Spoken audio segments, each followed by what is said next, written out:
আসসালামু আলাইকুম সুপ্রিয় বন্ধুরা, আমরা যে যেখানে আছি আজকের এই মহান মে দিবসের যে শ্রমিক ভাই ও শ্রমিক শ্রমজীবী ভাই ও বোনেদের যে মহান বিজয় র্যালিটা বেরোচ্ছে, সেই র্যালির একটা অংশ আপনাদের সামনে তুলে ধরলাম।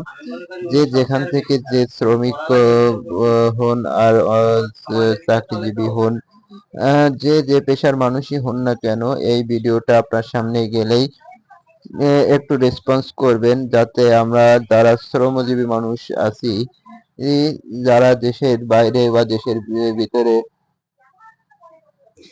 শ্রমজীবী মানুষ আছি, সবাই এই ভিডিওটাকে রেসপন্স করবেন। কারণ মহান মে দিবস কিন্তু শ্রমজীবী মানুষের দেশের একটা অনুষ্ঠান। এখানে দেশের দেশের বাইরের সব স্থানেই কিন্তু শ্রমজীবী মানুষরাই এই দিনটা উদযাপন করে থাকেন। এই দিনটা কিন্তু উদযাপনের পেছনে অনেক বড় একটা ইতিহাস রয়েছে। এই ইতিহাস কিন্তু সব সময় আমরা জানি যে